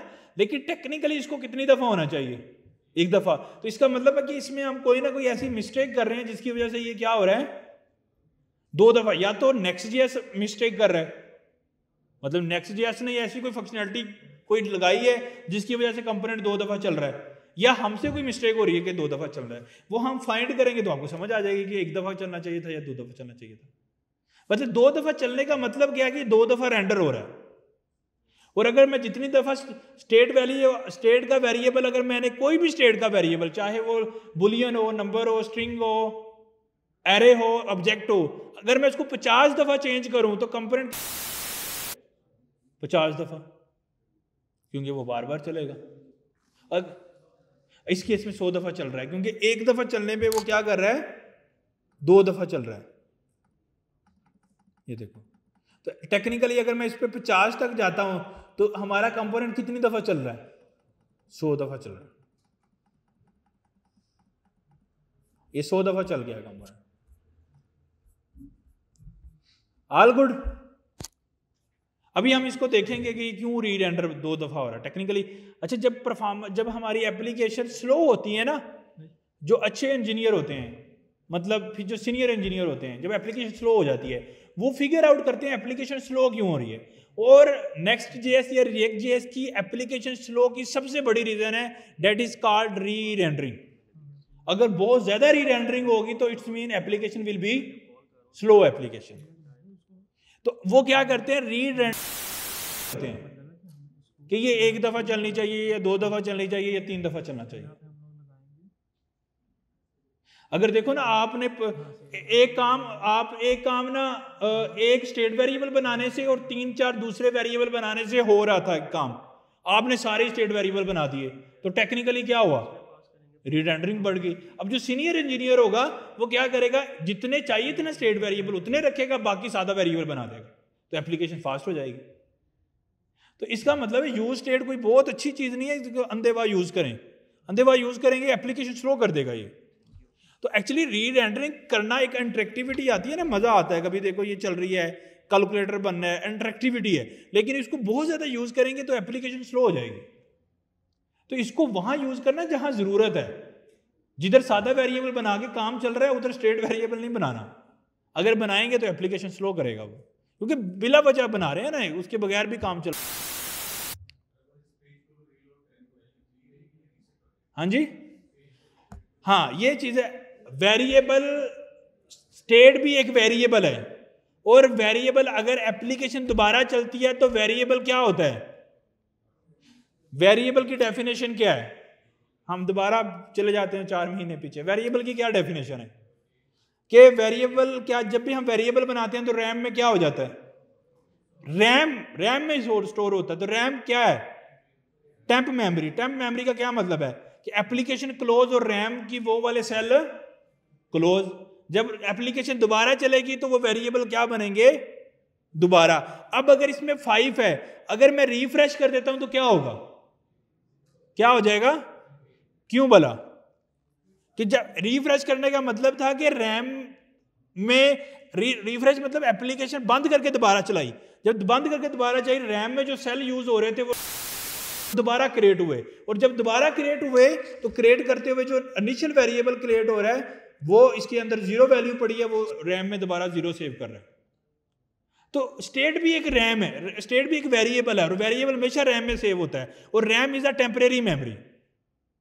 तो जब भी कोई चीज़ रैम में सेव होगी it will be a temporary memory और वो रीसेट होगी ऑन रिफ्रेश और closing the app. It's mean मेरे पास यहाँ पे क्रोम चल रहा है, क्रोम ने बहुत सारे रैम में वेरिएबल बनाए हुए हैं, मैं जैसे इसको क्लोज कर दूंगा ना तो all the variable will be remove जो क्रोम ने क्रिएट किए हुए हैं। इसी तरह VS कोड चल रहा है, इसी तरह टर्मिनल चल रहा है, जो इन्होंने वेरिएबल क्रिएट किए हैं वो तब तक यूज हो रहे हैं जब तक ये एप्लीकेशन रनिंग फॉर्म में। एप्लीकेशन बंद कर दी तो रैम में से वेरिएबल कट। देखो ऐसे अगर रैम में वेरिएबल पड़े रहें तो रैम तो बहुत लिमिटेड होती है 4 GB, तो क्रोम ने लेट्स सपोज 4 GB सारी यूज कर ली, अब क्रोम बंद करके हमने कोई और सॉफ्टवेयर चलाया, क्यों? क्योंकि रैम तो फुल है। तो इसलिए जैसे ही सॉफ्टवेयर बंद होता है ऑपरेटिंग सिस्टम क्या करता है, सारी उसके अगेंस्ट जो उसने वेरिएबल बनाए थे ना सब उड़ा देता है, और फिर जब नया सॉफ्टवेयर खुलता है वो नए वेरिएबल उन्हीं लोकेशन पे सेव कर लेता है। और अगर आपने लेट्स सपोज 10 सॉफ्टवेयर खोल दिए हैं तो 10 at the same time store करेंगे। अगर आपकी रैम खत्म हो गई है तो कंप्यूटर क्या हो जाएगा? हेल्ड हो जाएगा। जब आपका कंप्यूटर हेल्ड होता है तो रीजन क्या होती है? आपकी रैम फुल हो जाती है। आपके अंदर 4 GB रैम है, आपने 50 सॉफ्टवेयर खोल दिए हैं, अब 50 सॉफ्टवेयर इतने इतने वेरिएबल बना रहे हैं, वो बनेंगे नहीं तो रैम क्या हो जाएगी? फुल हो जाएगी। और जैसे ही रैम फुल होगी सिस्टम विल बी हेल्ड। समझ आ रही है बात? तो स्टेट इज अ वेरिएबल, तो जब मैं इसको इज अ वेरिएबल कह रहा हूं तो you have some very clear instruction के it will be save in the RAM. If it will be saved in the RAM, it's mean when we refresh the application, data will be auto deleted. The reason is this: the variable will be reinitialized on restarting of the application. All good? कोई यहाँ तक कोई confusion, question, problem?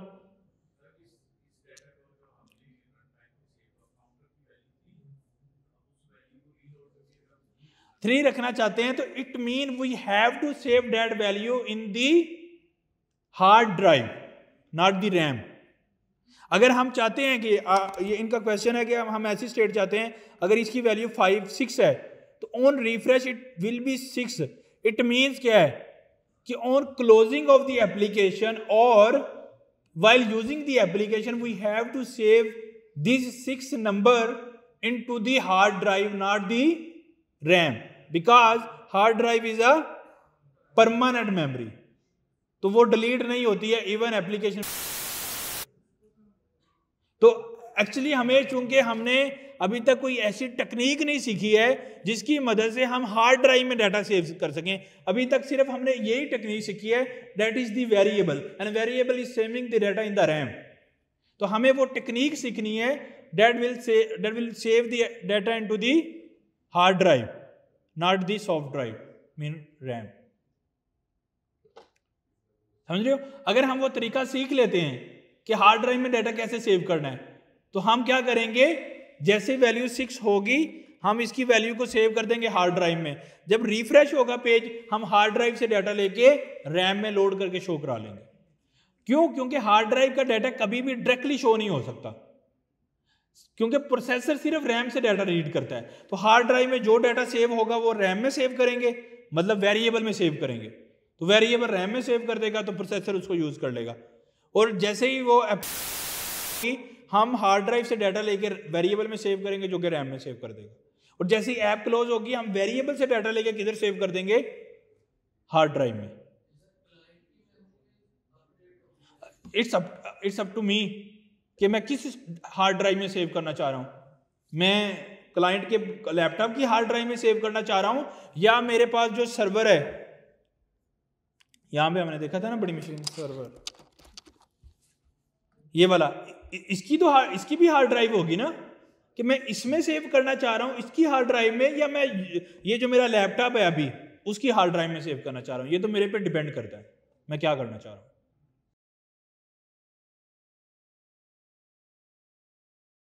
वो variable में मतलब उसने पहले variable create किया, फिर उसने वेरिएबल को हार्ड में सेव कर दिया, फिर जब आप दोबारा गए उसने हार्ड में से वो वेरिएबल लिया और उसको दोबारा मेमोरी में लेके गया, फिर आपको एरर दिखा दिया कि आप पहले ही देख चुके हैं। तो टेक्निकली हमें डाटा को हार्ड ड्राइव में ही सेव करना है, बट लॉजिकली अभी हमने वो चीज सीखी नहीं।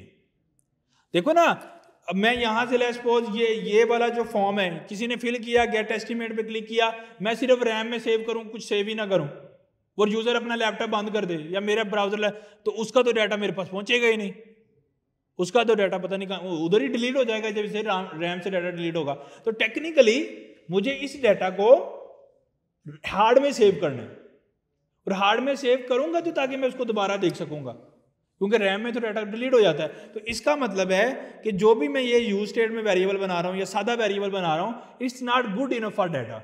वी विल लर्न समथिंग जिससे मैं इस डाटा को परमानेंटली सेव कर सकूं। हम उसी की तरफ जा रहे हैं। कोई और क्वेश्चन हो किसी का? व्हाट इज स्टेट समझ आ गई? यूजर से इनपुट लेंगे, यूज स्टेट में आएगी, फिर उसको हम परमानेंट स्टोरेज में सेव करेंगे। यूज स्टेट में क्यों रखेंगे आपकी मर्जी है, आपने यूज स्टेट में रखनी है या सादा वेरिएबल में रखनी है। अगर सादा वेरिएबल में रखेंगे तो कंपोनेंट दोबारा नहीं चलेगा, अगर यूज स्टेट में रखेंगे तो कंपोनेंट। अब ये आपने देखना है कि कंपोनेंट दोबारा चलाना है या नहीं चलाना।